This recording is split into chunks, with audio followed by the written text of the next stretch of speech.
and please be patient with us while we get our LinkedIn live stream going. It'll take me about 30 seconds.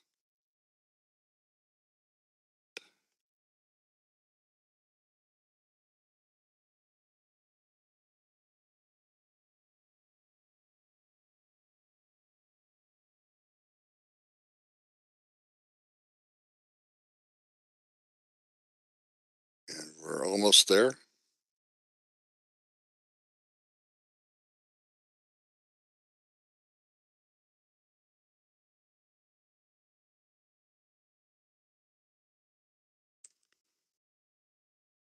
And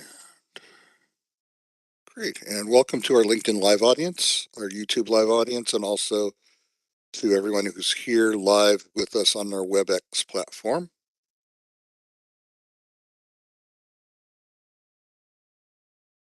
My name is Stuart Creek. I'm a marketing manager here at Simplilearn. I'm here with Pooja Sabnani, who is a software engineer too at GitHub, and she'll be talking about her interview tips to land a software engineering job.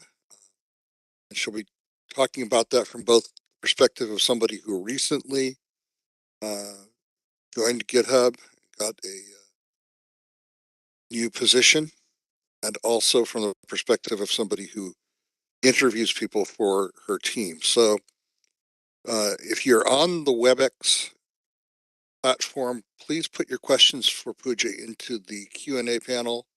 You can also put in chat. We'll be looking at that from time to time, but we will be taking the questions in a Q&A segment toward the end of the webinar. And if you are on the streaming platforms, you can put questions into your comment box. We'll also have a couple of questions for you. So we'll start with this one. It's a two-part question for you. Basically, just to get a feel for who's in the audience, how much work experience do you have? Not in software particularly, or not in any particular field, but how much work experience basically after graduation do you have? And we're also asking a check-in question about how people are holding up. It's been a weird 3 years with the pandemic, with lockdowns, with work from home, with surges coming and going. So we'd like to check to see how people are doing. Give you another 10 seconds.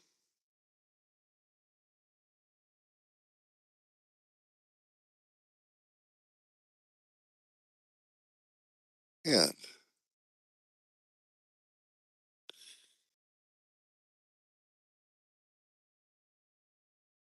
so about half the audience are folks who are still in school. Another quarter are people with 2 years or less experience. So this is a heavily weighted towards people who are new and looking for first jobs or first promotions. So that gives you an idea, Pooja, who we're talking to today. So let me get that off the screen. A little about yourself. I'm going to let you introduce yourself and talk about your background and experience before we start the conversation. Sure, thanks to it. Hi everyone. I'm Pooja Sabnani. I'm currently working as a software engineer too at GitHub. And prior to that, I was at Morgan Stanley. I have a total of a couple of months more than 4 years of experience, and mainly towards backend technologies and distributed systems. But I've had a little bit of exposure with AI, ML, and front-end technologies as well. And I graduated from NIT Trichy with a master's in communication applications. And yeah, that's about me. Looking forward to the webinar today. Okay. So we don't need to keep staring at slides. But I did want to start off by asking you what prompted you to make the change from Morgan Stanley to GitHub? What was the driver there? Right. So I had roughly completed around 3 years at Morgan Stanley, and Morgan Stanley, I was in fintech domain, right? So the technologies, I had become pretty comfortable and familiar with the technologies in Morgan Stanley. And I just the recruiters used to reach out, just passively. So I started giving it a on-off thought that I mean, probably I should explore different domains or different technologies to, get more exposure and grow more as a software engineer, basically. So I thought like probably it's time for a switch because I'd gotten too comfortable with the technologies and domain at my previous company. Okay. And fin, uh, fintech is a really exciting emerging field. So when you were at Morgan Stanley, what were you at the new cutting edge of fintech, automated credit decisions and instant lending and things like that, or was it more traditional financial applications? So it was more traditional financial applications, but technology wise, we were using a lot of latest technologies like Kafka and microservices architecture. So domain wise, it was traditional because we are like the users were the financial analysts and we were actually just the developers who were doing it. So a little bit of knowledge of the domain was required because you need to understand for implementation purposes and the product, right? So that was needed, but it was an old school one as well. Yeah, and Morgan Stanley is, I think, the largest investment bank in the world. Maybe not the largest private investor in the world, but traditional finance. So when you looked at opportunities, you mentioned that recruiters had been contacting you. Um, was that the thing that tipped you over where you said, here's a recruiter opportunity, I really want to pursue this one? Or was that more the recruiters got you thinking about it and then you looked in other Uh, platforms for yeah. the job? I think the latter, because the recruiters got me thinking about starting to explore more that, what other roles can I take up that can help me grow in my career, right? So definitely, I didn't go ahead with any of the opportunities which were coming to me with recruiters. And once I convinced myself or decided that, yeah, I am looking for a switch, then I started applying elsewhere and gave multiple interviews and everything. But that was a starting point which got me thinking that I should start looking for or exploring new roles as well. What are some of the places that you started looking? What are some of the platforms you use or tools you use to look for that new opportunity? Yeah, so one of the first and foremost most important thing is I created a resume and it has to be ATS friendly so that it can be processed and you can get interview calls. Then I started applying on Insta Hire. I uploaded my resume on Naukri.com. I uploaded on LinkedIn. And so whenever I used to apply on hundreds of applications on Insta Hire, LinkedIn, but I used to get callbacks from only like 5 or 7 out of 100 or Sure. something, right? Yeah. And then I started contacting my friends as well, that if they were working in multiple companies or my college batchmates or anybody I had known in my previous company as well. So if I asked them for referrals as well. And so yeah, that is how I went about a mix of hiring platforms plus referrals. And that's about it, yeah. Okay.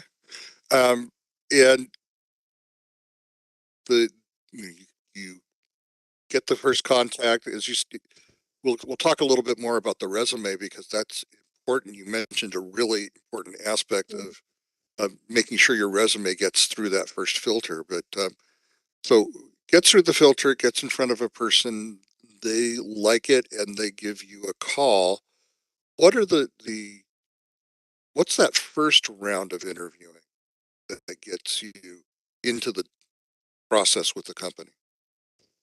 After the application, you mean? After Yeah, applying and the recruiter calls you back? either a recruiter calls you back or the internal hiring manager calls you back. Yeah. Okay. So sometimes there is a phone screening round to understand about your work experience. Either the recruiter calls you or hiring manager calls you. they understand how much experience you have, or there's just a quick, a basic casual conversation to understand your experience or what you're looking for, and how you would fit for the roles that they are looking out for. So Hmm. once that match is done, basically, then I think they move forward with the interview sets, calls for interviews, basically. So that Okay. initial call is basically a phone screening or just to check the interest and matching of the role. Yeah. Now, if you think back to when you were hiring into Morgan Stanley, and that was one of your first roles out of university, is that correct? That's right. That's right. So, how did you answer the question about experience? What's different for somebody who's straight out of school versus somebody who has several years of experience as you do? Right. So, the process at university when I was interviewing for Morgan Stanley was that first, initially, all the students had to give an online test. And once that online test was cleared, then basically, if you like pass the cutoff round or something, there are a set of cutoff marks. So, if you pass that, then you're called for interview. And then when they ask about, there are a lot of situations where they ask about what are your interests, because obviously my course was a technical course. So they ask about what all you've done in college, and they ask you about those subjects, and they ask you about the company as well. So it is important to research about the company, whether you're at college or whether you're a experienced person.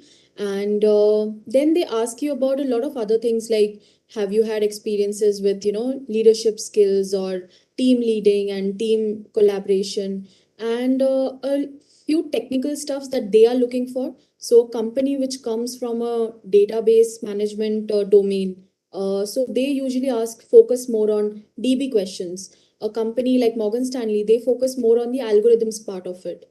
So they try to gauge that out of the candidate. Hmm. Yeah.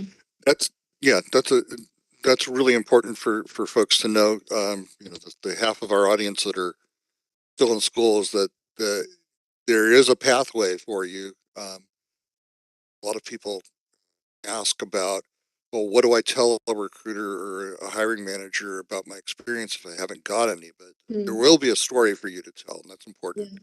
Yeah. Uh, So sometimes, yeah. People don't So know. sometimes people do side projects or college projects, right? They talk Yeah, about that as an experience because it might not be a real world experience, but that projects that they've built, they learned something out of it, right? So they got some hands-on experience with the technology. So they talk about the projects and what they did during the college, right? So that is something that they can showcase as their college experience.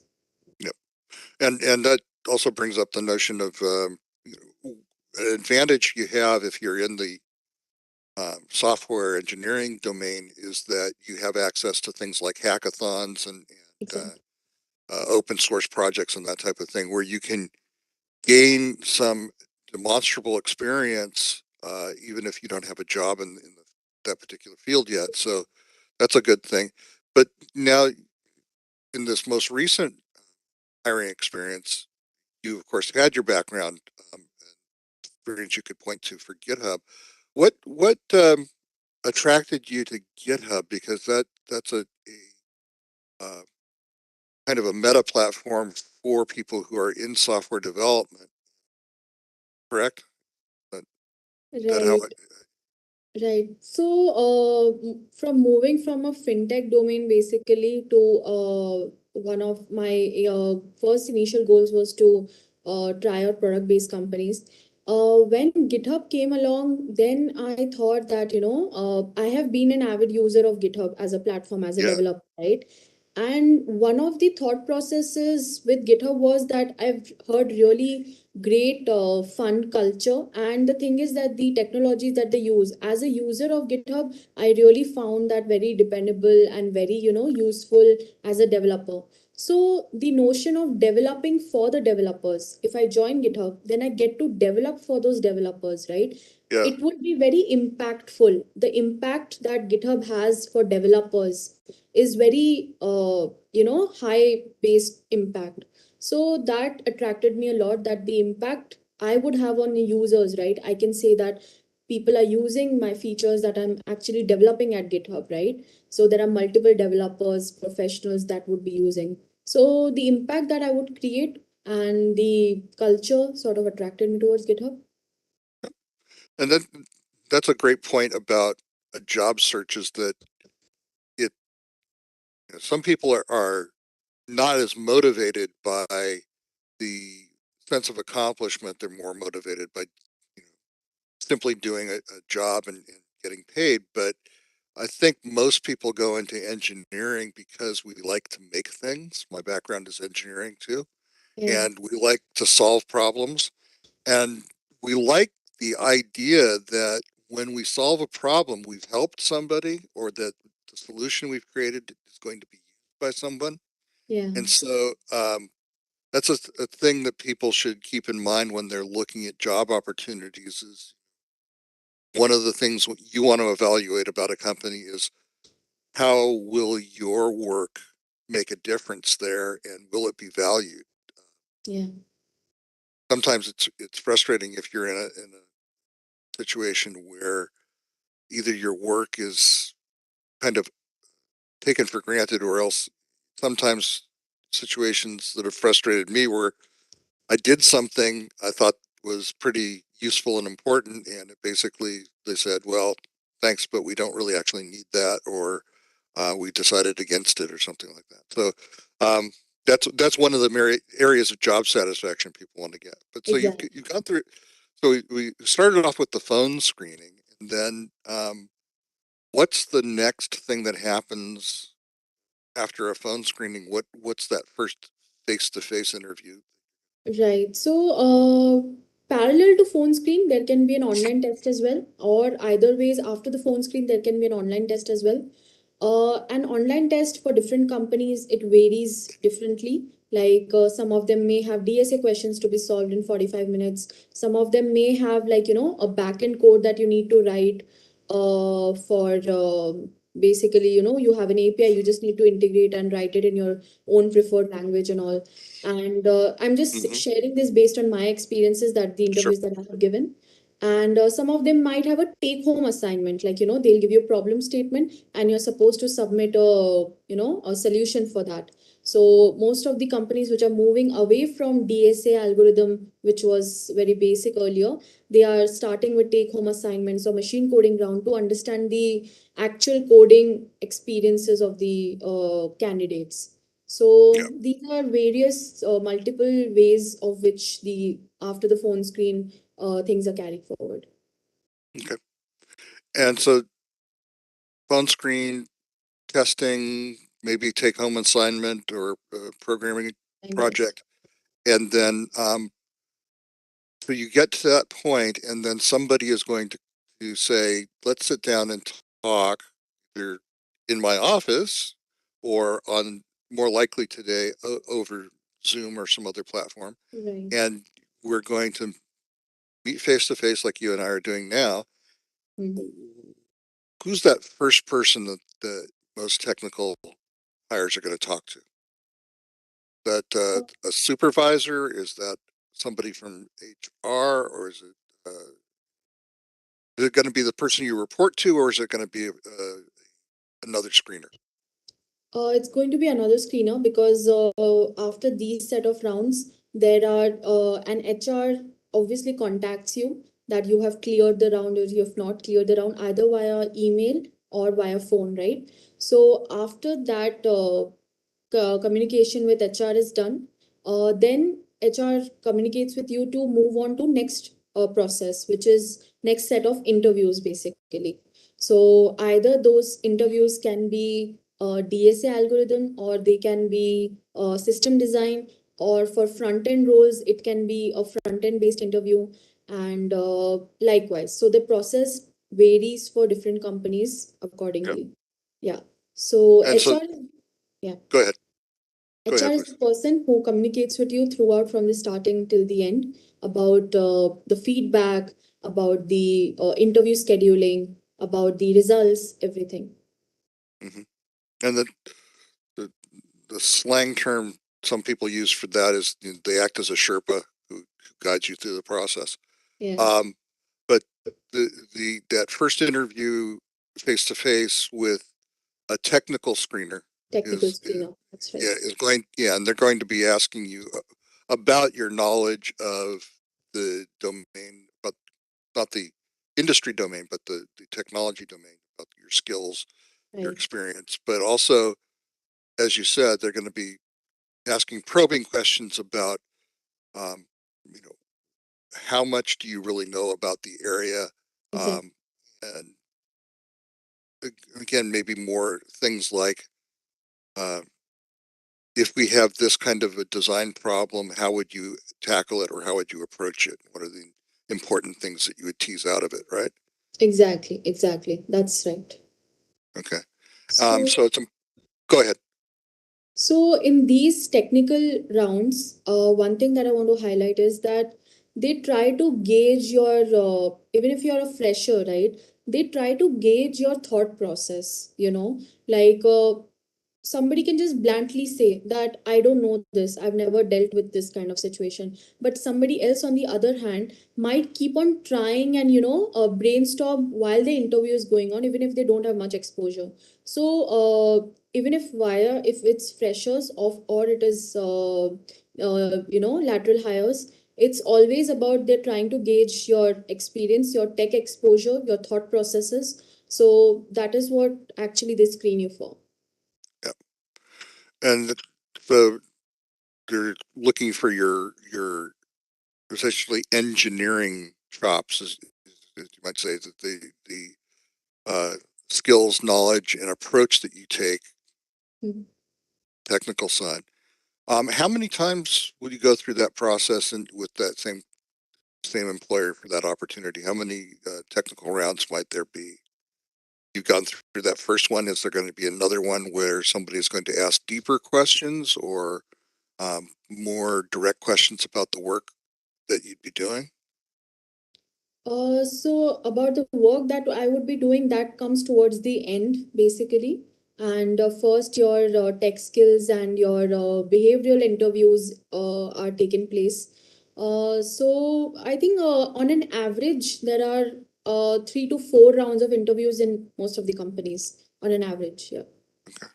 So after that first tech screening, do you move straight to behavioral or? No, that would be technical interviews first. And once you clear the technical interviews, you will have a behavioral, or in place of that, you will have a call with hiring manager who would Yeah, basically understand or ask you questions about behavioral related questions, plus about your other experiences, either at college level or at, previous company. So that is the hiring manager round, or you can say behavioral round. yeah. And behavioral is really important. We talk about soft skills, and you want to be able to fit in with the team and the culture. So it's not, you could be the most technically proficient engineer, most productive, Yeah, but if you can't work with the rest of your team, yeah.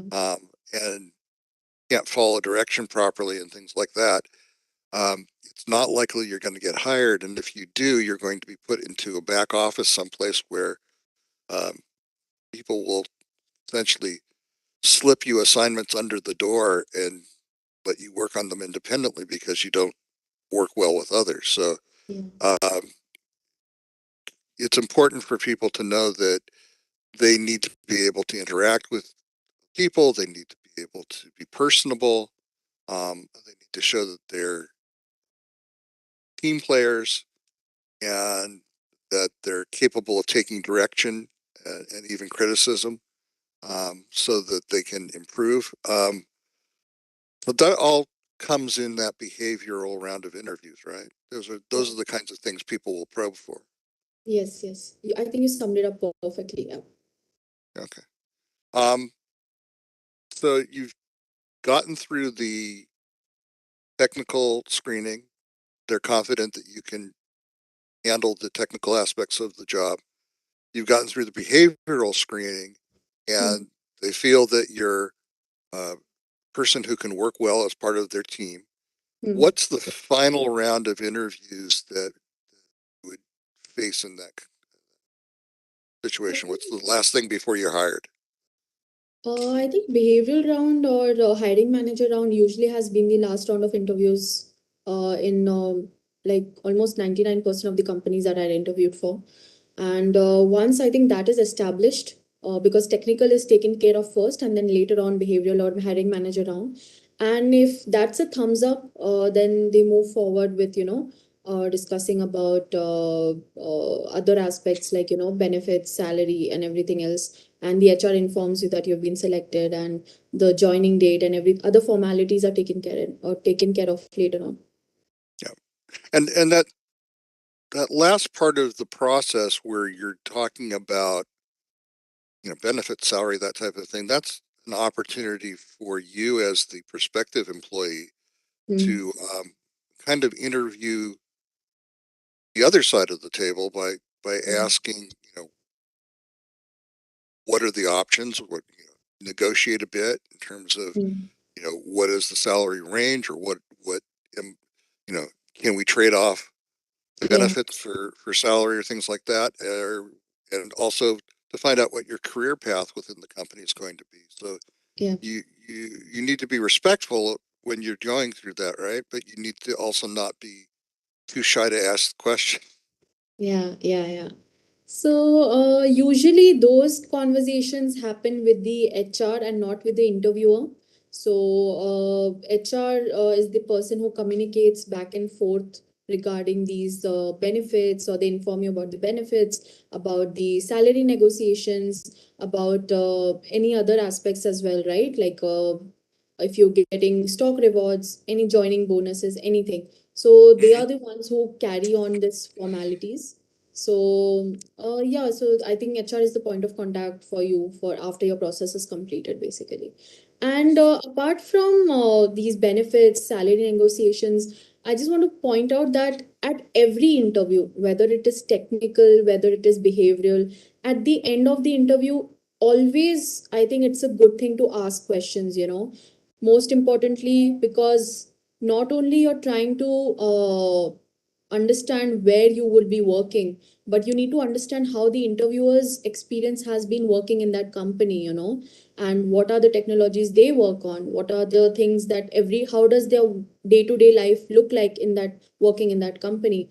And in the hiring manager round or behavioral round, you can basically understand what are the how is the culture of the company, right? You can gauge Mhm. an insight because you're speaking to somebody who's directly working in that company, right? So you can understand the insights about the culture of the company, the technical tech stack of the company, about the team's culture if you know the hiring manager, if you're having an interview. And you get a better understanding because the HR is just a point of contact for you Right. to get into the company. But within a company, also, you'll be working in a team or a tech stack or a particular product. And these understandings you can get by asking questions with the interviewers and the hiring manager. Hmm. And Yeah. that's very important. One question you should never ask, however, is what is it you do? What is it that this company does? Yeah, no, no, Because yeah, definitely not. Definitely not. I you think, know, yeah, definitely not. Because one of the, I mean, I wanted to come into some of the interviewing tips actually. And the topmost, I think in our agenda, we had like what makes you stand out while yeah. interviewing, right? So, one of the things, I mean, I'm not going to say all of it right now, but just one of the topmost things is you should know where you're interviewing, the company that you are interviewing for. You should be proactive about researching about that company, about the role, because it shows that you're interested. It shows that, you've put in efforts to understand about the company. So, like you said, don't ask what the company does. It's a straight rejection, basically, I think. So, yeah. Yeah.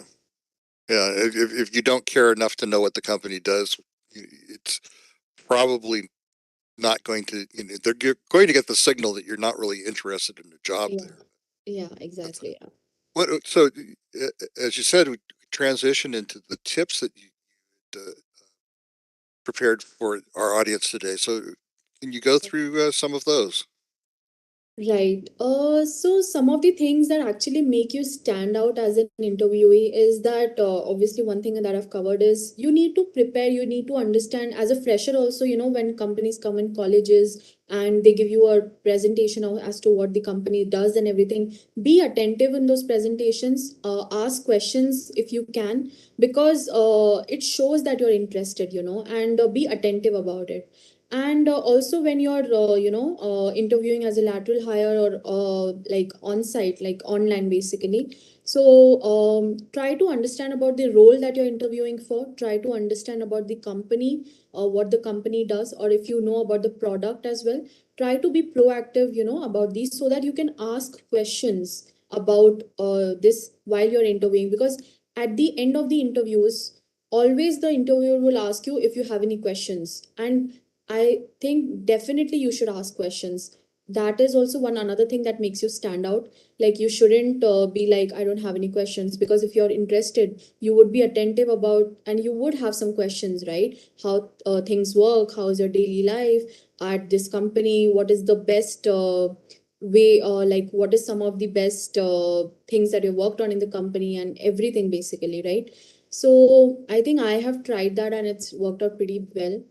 Another thing is that I think now as an interviewee, I'm talking, but as an interviewer at my company, I have interviewed many candidates as well, right? Uh-huh. So one of the most important thing that I look out for is bias for action. Bias for action is basically that if I give you a problem statement, and you don't have any idea about it, and it has happened with me multiple times at college as well, and it was like for Morgan Stanley only basically. I didn't know anything about that problem statement, but I kept on trying for 45 minutes again and again. The interviewer will give you hints every time. It is very important to be attentive to pick up those hints and keep on trying again and again, because in the middle of the interview, if you say that I don't know about this, everything like that, it just shows that you don't try hard enough. And that's where bias for action comes into play. That bias for action is that even if you don't know something, but you keep on trying as per your best knowledge to keep on attempting that problem statement, right? So that goes a long way to show that your attitude is right and you can be trained for the job basically. So I think that works very well Yeah. and it stands out basically. Yeah. Yeah. Yeah. One getting uh, that's really important is that they want to see. I mean, if you go to somebody and you say, "I need help with this problem," you don't want them to look at it and say, it's not my department, or I have no idea what you're talking about, so go ask someone else. You at least want them to say, well, let's take a look at this together, see if we can Right. figure it out. Yeah. Um, unless there is a clear in a situation where the person next to me is an expert in this and you should talk to that person. But if you're you're in a role, Mm, and that's going to be the case in anybody who's doing this type of development, mm, is that you're going to be assigned to solve a problem or implement something. And if mm, you don't know how to do it, the mm. expectation is that you're going to take the action necessary to figure it out and find out what you need to learn in order to be able to do it. Exactly, Uh, exactly. so that And bias for action is important. exactly. And that's how the interview is actually structured also. Like the interviewer won't tell you that you have to show the result for basically this problem statement. They will give you a very vague problem statement, whether it be, front end problem or DSA or, system design, anything. It will be pretty vague. And they want you to proactively ask questions to get better understanding about the problem statement. So they want you to ask questions to collaborate, and some of my interviewers have actually directly told me that don't consider this as an interview, consider this as a discussion that we're working on something basically. So that, it can be a back and forth. And likewise, they are saying that I can learn from your ideas, you can learn from what I am saying, and everything like that. So I think that collaborative efforts, it's a two-way street on the interview. It's not like they are just asking you stuff. You can ask them questions as well to get better understanding about your approach as well. Be very vocal about your thought process. That is another very important thing, that being vocal, because if you're just coding or typing something and you are just silent, then it's just very awkward silence. They need to understand your thought process as well, so if you're going wrong, they can correct you or they can guide you, or just have that communication, that what are you thinking about, so that thought process, being vocal about the thought process, helps a lot as well. Yeah. And you bring up an interesting point about the two-way conversation. Because in any real world working situation, you basically have a customer that you're dealing with. It may not be the end customer of your company. It may be an internal customer, somebody who comes to you with the problem and wants you to deliver a solution. Um, but if you don't ask questions as part of that process, you may not understand what they've asked of you. Right, So exactly. if they come to you with a problem, I want you to do this, and you say, yes, sir, and start working on that, you may have developed a solution based on your imperfect understanding of the problem. Right, So right. it's always important to show that you have the skills of listening and probing um, for more information, so that when you start work, you and your customer understand together, this is what I'm going to create and deliver to solve this problem. So um, that's a really important thing to demonstrate in your interviews as well. So um, looking at our time here, I think we have time for a couple more things to talk about before we get to the Q&A, but we'll go to the Q&A fairly shortly. Um, so one of the things about asking questions, is that if you don't ask questions, it, like you said, it's an indicator that you weren't all that interested, because generally speaking, questions come from um, your thinking about mismatches between what somebody is telling you and what your expectation is. Where it's, Right, right. the interviewer is, or as you described the situation, college recruiters who are talking about their company and describing it, um, they're painting a picture of that situation, the company and what it's like to work there, and you're creating an expectation of what you would experience if you were there. And so if you have a mismatch between what it is you want to be doing and what it is they're describing, or if you have a doubt about, well, what about this aspect of it? What about that aspect of it? You really want to highlight that and bring out that question, Right. to show that you're making that kind of mental connection. Yeah, Um, you'd also talked about culture, yeah, and early on you said one of the things that attracted you to GitHub was its reputation for a lively and friendly culture. yeah. So in the interviewing process, how did you elicit information from the interviewers about, whether that impression was correct, and what the culture really was like there? Right. So one thing I forgot to mention was, like, while reaching out for referrals as well, I reached out to a lot of random LinkedIn people as well. Like, I should used to send connection requests and ask for referrals. And whenever I was selected for a company, basically, like whenever I used to have interviews, technical interviews, or behavioral round, or HR rounds, or hiring manager rounds, towards the end, I used to try to gauge an understanding how it is working, how is it work for them to work at that particular company, right?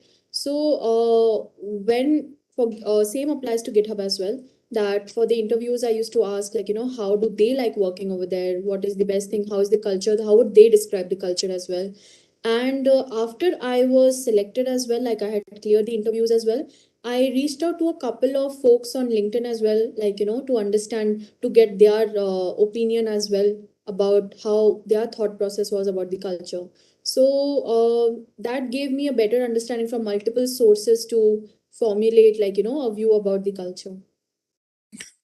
Great. Let's go ahead and start taking some questions here from the audience so that we get time to do a few of those before we're out of time. But we have a question from one of our LinkedIn viewers, Kofa, who's from Ethiopia. And so he's asking a question about Simplilearn and support for that. I would point out to you, Kofa, that we have a number of different things that we're able to do. We don't give scholarships per se, but we do offer different things like free courses and to get you some of the basics. And so you might want to look into some of that. For you, however, Kata asks, what do you think is the best type of course to take to get into software development? That's kind of a general open-ended question. I'm not sure what you want to say to that. Yeah, it's a very general, open-ended question, I would say. I've seen people who were, so just to give a brief background, prior to software engineering, I'm from a bio background actually. I wanted to become a doctor, and then later on, I moved to software engineering basically. And I have seen people from non-engineering backgrounds also move to software engineering jobs as well. And that too with a separate, like a degree which is focused on arts or science basically. So if you have a software engineering degree, I think most of the degrees are like BTech, MTech. I have done MCA, and I've seen people from BC as well. You can do any. It's just that people who have engineering focused degrees have more doors open for them to get into IT. But people who are non engineering background, they also can try to do their own personal projects, join boot camps, join any courses, or they can do any personal projects and highlight their profiles, like either GitHub profiles, either code chef profiles, or so that the interviewer can know that even you have that tech you have that technical knowledge. You can have your own portfolio of projects basically, that you have that technical knowledge, and you can do these technical, you can learn these technologies and everything from anywhere basically. So the thing is that you need to put in the work even if you're from non-engineering background. And for engineering, I think I mentioned the degrees and everything. I hope that answers the question. Yeah. We had a question from Deepa who asked, what technologies are you working with at GitHub right now? Okay, so currently I'm working with Golang, React.js, C Sharp as well, and I'm working on the security side of things actually. So that I won't be able to disclose so far. But these are the, yeah, but mainly for backend C Sharp and Golang, and cloud-based technologies like Azure and AWS cloud as well. Yeah. Okay. Let's see. Looking for I think we have a lot of what? questions. Yeah, I'm looking at it. Shake asked an interesting question. How did you make a good? I'll rephrase it for him. Um, how do you make a good impression as a person when you're doing the interview? What are the things that you should pay attention to make a good impression with the interviewer? Um, I think, as I said, you need to research about the company. One. Second thing, confidence and communication skills. I can't stress enough upon this, that you need to have a confident body language. You need to communicate clearly. And like, these things come, obviously, you're nervous in the interviews. Obviously, there's a lot of stress and pressure to showcase your skills or your thought process within that 45-minute or 1 hour timeline, right? Yeah. That's where you need to train your mind basically, and how this happens is through mock interviews as well. You can give mock interviews to your friends, or you can reach out to folks to take your mock interviews. I gave a lot of mock interviews, and that actually, because when you start talking, and you need to talk according to, you need to frame your thought process, and then formulate it, and it has to be communicated in a very crisp manner, right? So these all things come with practice, and practice happens in mock interviews or interviewing for a lot of companies, right? So again, to summarize, you need to be confident, you need to be honest actually, and you need to have a clear thought process and communicate effectively, and ask a lot of questions as well. Yeah, be attentive about what the interviewer is saying, catch up the hints, and yeah. Yep.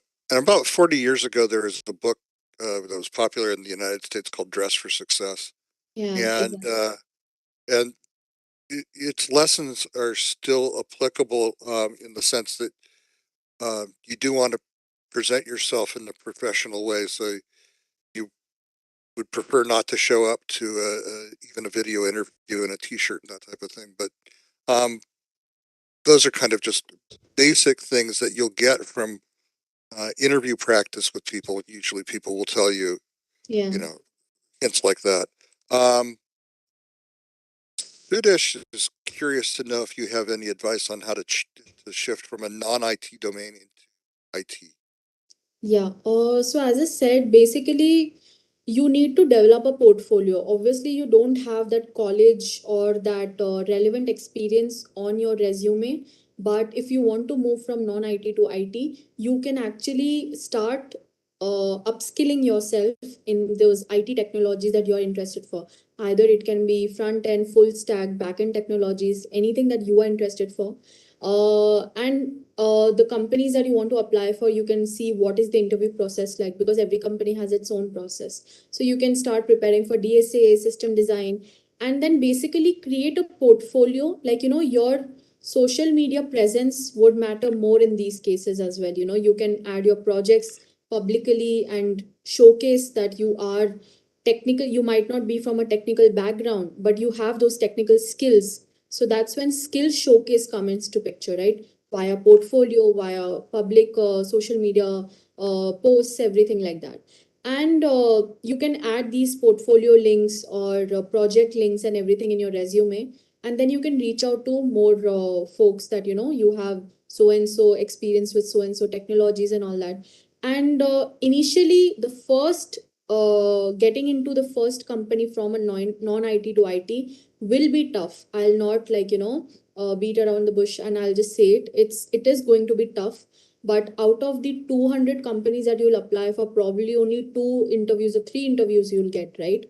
But Right. you need to have that perseverance of uh, breaking through into that company. And once you are into that IT company, right, then you can switch companies. You can, probably keep interviewing, because you are inside the door now, right? So I think showcasing your portfolios, making public portfolios, showcasing your skills publicly, and then perseverance from non-IT to IT, that, for the breakthrough to happen. I think that would probably be I think one of the ways to go about it. We have a question also from somebody who asks about how do you overcome a language barrier if your, for example, English skills aren't very strong?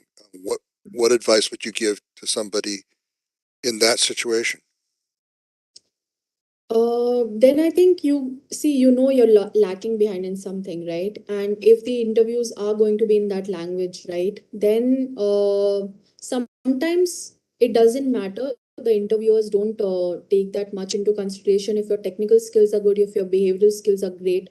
So they don't take into consideration, but it definitely adds a plus point if your communication skills is very, good. So if you can groom yourself or enhance those skills by, practicing or taking up a course. There are multiple apps as well which teach you multiple, like, language, right? So you can practice via YouTube videos, or you can practice with your friends or in mock interviews how to express your thoughts and basically improve in that language. But having said that, Some of the companies don't take that into consideration as well. They see your skills, they see your behavioral and your attitude as well, and sometimes it is let go. But it is definitely a plus point to have good communication skills. We have an interesting question. What is your advice when somebody needs to respond to an interviewer who says, what are your best positive traits and what are your negative traits? What are some of the things that you think are good answers to that? Um, I feel it's important to be honest about it because the interviewer knows like what are the standard answers and if people are just, voicing out those. So, I definitely showcase that, and I think this question is more about I mean, the interviewer wants to know whether you are self-aware about yourself, whether you know that what are your positive skills. You can obviously, people talk about the positive skills more. And if they ask you about your negative skills, right? And if you know some of, I mean, be vocal about some of your negative skills as well, a couple of them, and not like a complete breakthrough ones, but some of the ones which you're self-aware about. And if you're self-aware about it, you can say that, this is what I'm looking to improve on. Basically, this is my shortcoming or a negative trait, and I'm looking to improve on it, basically. So I think this is one way to go about it because it showcases the interviewer as well that you're self-aware about your shortcomings as well, and you need improvement in those departments. Um, And this can I has add? to be, sorry to cut off actually, this has to be relevant to your uh like job and not like your, yeah. Yeah, Yeah, it's like you don't want to say, well, my worst thing is I forget to feed my cat. yeah, Um, exactly. That's what I was coming to. yeah. What did Aisha asks? What are some of the questions that you can ask when the interviewer says, "Do you have any questions?" What kinds of things should candidate be thinking of in terms of the kinds of questions that are appropriate to ask? Okay. So based on your conversation, like what you had with the interviewer, right? So you can ask about one thing you can ask about if they are talking about any system design question, you can ask about how you would have approached this problem, to understand like if you can get anything out of that conversation.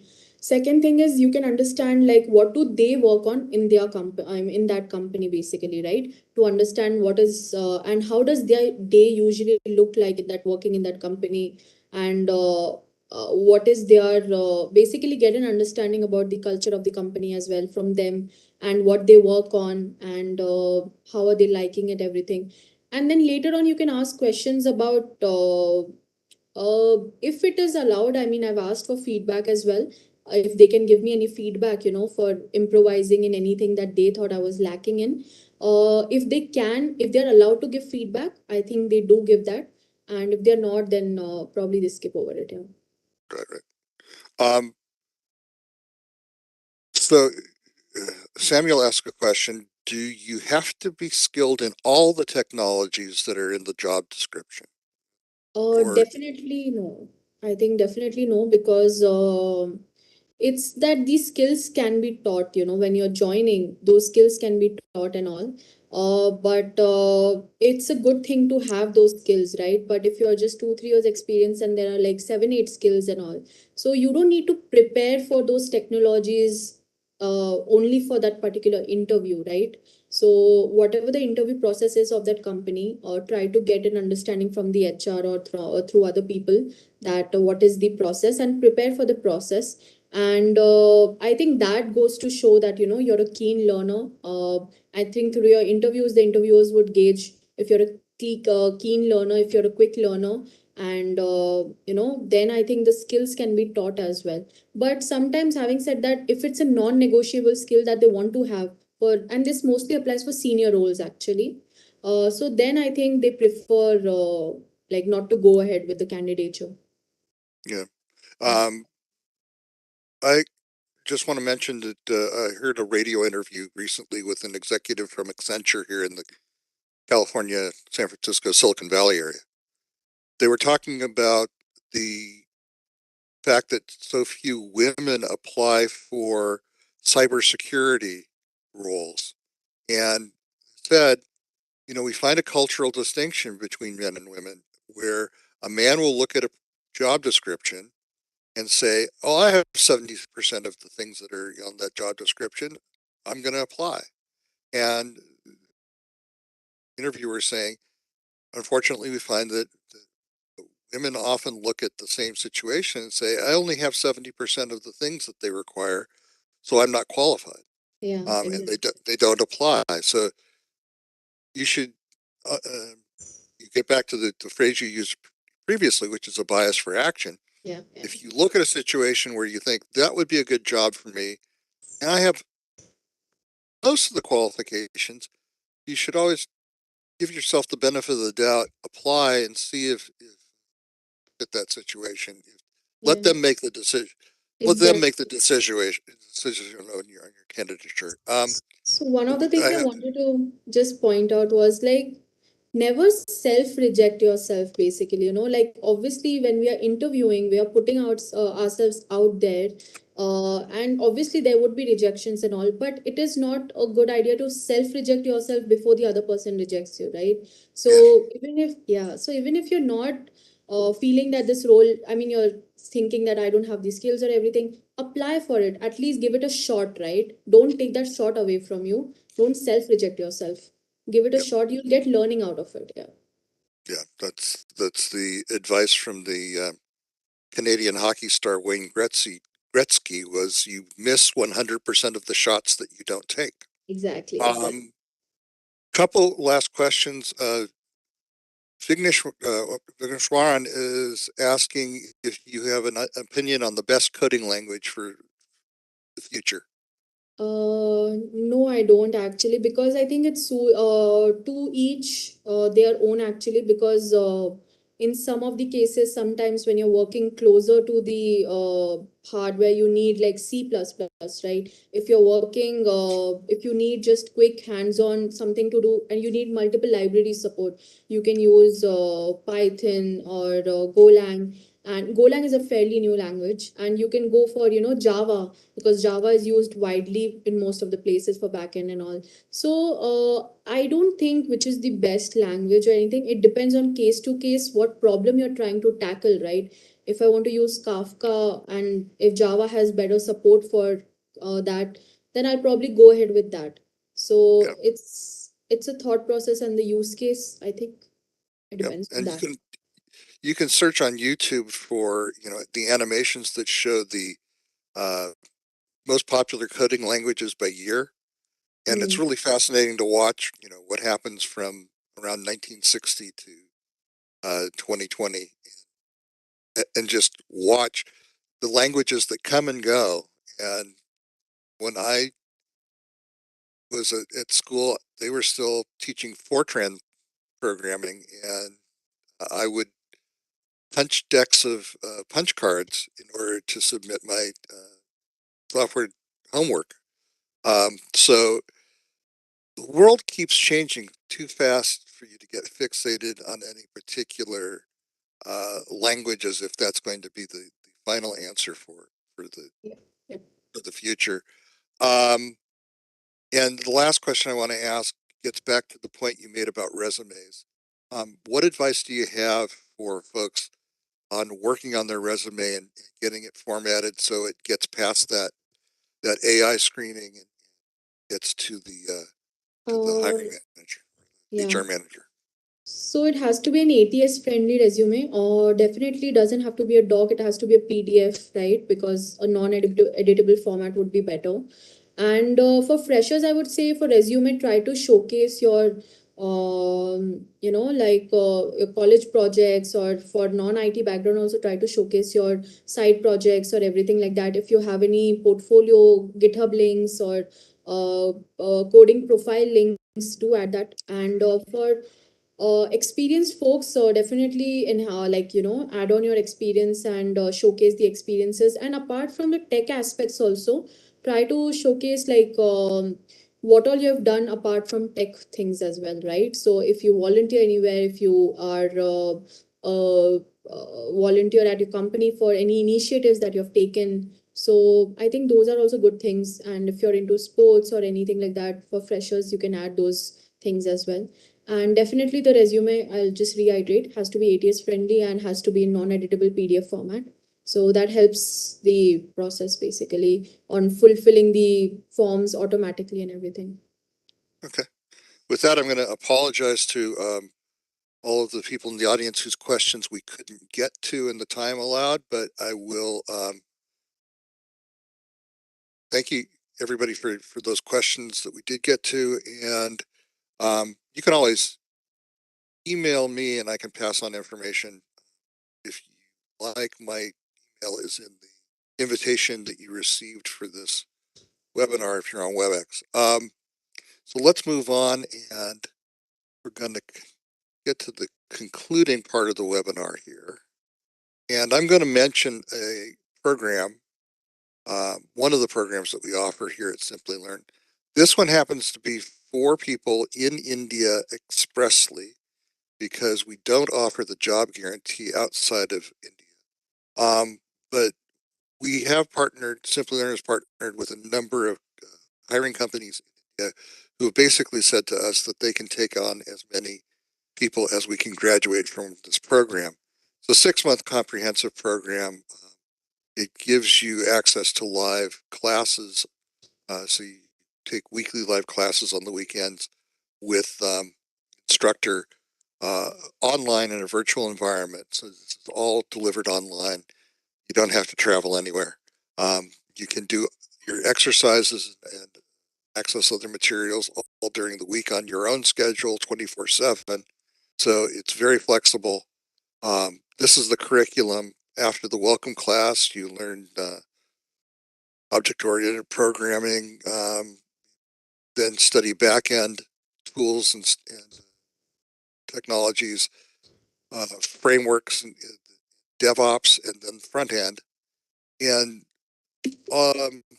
it culminates in a capstone project where you take a problem statement that is aligned to an industry problem that interests you in a particular domain you can choose, and then you solve that problem. You develop the full stack um, solution, and that becomes your final exam for the course, but it also gives you something to put into your GitHub portfolio to show off.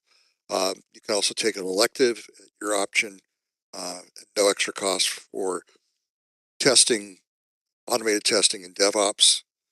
So at the end of this process, not only do you get the certificate, but in this particular program, you do get a 100% job guarantee, which means that if you don't get a bona fide job offer from one of our partner companies within 6 months after completing the program, then we will refund all of the course fees.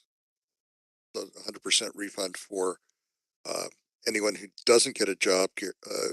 However, our placement rate now is running 95% or higher. So this is a really great opportunity for people who are freshers who want to get into the field.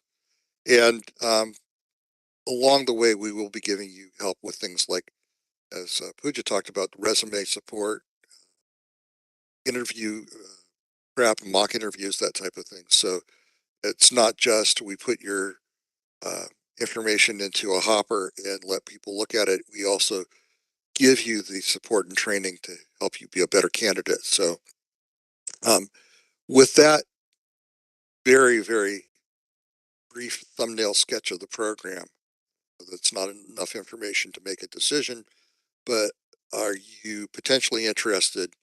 I'll ask this question, audience. Is this something that you potentially interests you in enrolling? And if so, when do you think you would want to start? Again,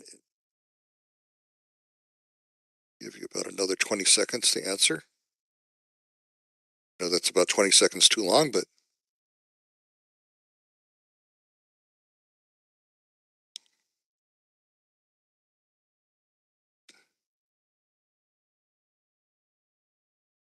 and we'll close the poll in about 5, 4, 3, 2, 1.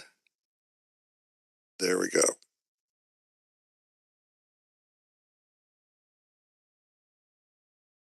So about half of our audience is interested. We'll give you information about how to get more details about the program. Another quarter or so might be interested. It looks like a substantial number of folks are interested in doing this fairly quickly. So let me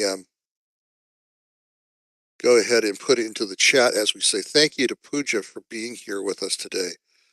So much for sharing with you, with all of the audience, your expertise, your experiences, and we're very grateful for that. Thank you, Pooja. Thanks, Stuart. Thanks a lot. And I've just put into the chat the information to contact us about the course, and I'm also now putting into the chat Pooja's LinkedIn, so you can reach out to her through that. And with that, I will conclude the webinar by reminding everyone to keep in touch with us on our social media channels at Simplilearn on Facebook and Twitter, Simplilearn on LinkedIn. We hope to see you at future webinars of this type. We put them on usually several times a week, so keep an eye out for that. And we also hope that we can welcome you into the Simplilearn learning community. Thank you all for being here. Thank you. Have a nice day.